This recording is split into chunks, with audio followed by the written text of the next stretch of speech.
Hi everyone, my name is Bridget and welcome to my channel. So this is the third video in my series of our divine inheritance, and let's begin. As I walked with God, I realized that the greatest poverty humanity suffers from is not a lack of money, resources, or opportunity. It is a loss of remembrance. We have forgotten who we are and whose we are. And when we forget our Creator, we inevitably create a world built on fear rather than trust. For a long time, I asked God to help me understand this reality. I looked around and wondered why there is so much struggle when He created such an abundant world. Why do people spend their lives chasing security, approval, and survival when life itself is such a precious gift? As I sought Him, God showed me something that changed the way I see everything. He showed me that this is not what He intended for humanity. He created a world where the sun shines without asking for payment, where the rain falls upon the earth, where creation lives according to the laws He established. Everywhere I looked, I saw His generosity. Yet humanity has become the only creation that believes it must spend its entire life paying simply to exist. Say that again, paying simply to exist. God showed me that somewhere along our journey, we lost our independence on Him. We began placing our trust in the systems we created instead of the one who created us. We built our identities around fear, competition, comparison, scarcity, forgetting that our true source has always been God. The more I prayed, the more He revealed another truth. Every human being has a divine inheritance. Not an inheritance that can be measured by wealth, status, possessions, but one that consists of wisdom, peace, creativity, purpose, love, and the ability to co-create with God. We were created in His image, yet many of us live as though we are separated from Him. This is why the teachings of Jesus speak so deeply to me. Jesus did not tell people to seek power or prestige. He did not tell them to build bigger kingdoms for themselves. He said, seek first the kingdom of God.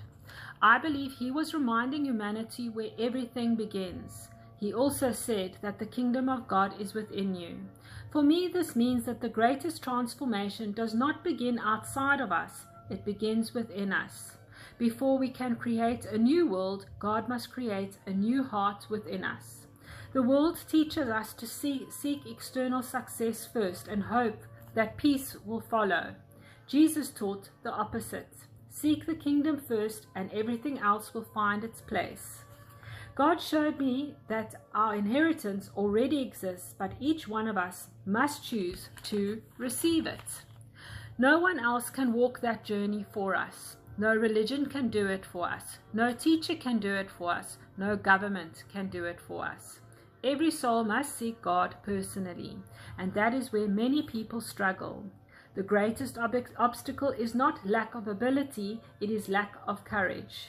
Because seeking the kingdom requires us to change.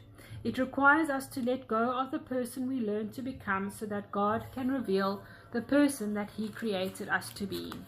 Many of us carry identities that were shaped by fear, rejection, shame, disappointment, or the expectation of others. We spend years defending an identity that God never intended for us, and then we ask God to change our lives while refusing to let go of the old self. But transformation always requires surrender. This is something Jesus demonstrated throughout His life.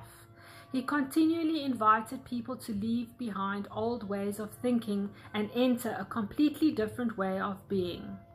Fishermen became disciples, tax collectors became followers, the broken became healed, the fearful became courageous. The miracle was not only what happened around them, the miracle was who they became. I believe God is still performing that miracle today. When we remember who we are, we begin creating from a completely different place. We forgive more easily because we no longer live from wounds. We love more freely because we no longer seek constant approval. We become generous because we trust God's abundance instead of fearing lack.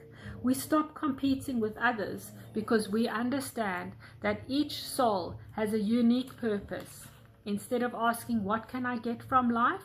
We begin asking how God can work through my life. This is what consciously co-creating with God looks like. It is allowing His wisdom to guide our decisions, His love to shape our relationships, and His truth to transform our minds. I believe this is how a new humanity is born. Not through force, not through fear, not through division, but through awakened individuals who remember who they are in God and choose to live from that truth. Every healed heart becomes a light for another person. Every surrendered life becomes evidence that transformation is possible. Every person who seeks the kingdom becomes a way shower for those who are still searching. My purpose is not to convince anyone to follow religion. My purpose is simply to share what God has shown me on this journey, so that those who have lost their way may discover what is possible when a soul is surrendered to His will. I believe humanity has not lost its inheritance. We have simply forgotten it. And perhaps the greatest work of our generation is not to create something new, but to remember what God intended from us from the beginning. When enough people remember who they are, they will stop creating from fear and start creating from love. And perhaps that is how God births a new humanity, one awakened soul at a time. So I hope you've enjoyed this series. If you hear snoring in the background, it's my Yorkie. But I'm wishing you a magical day. God bless.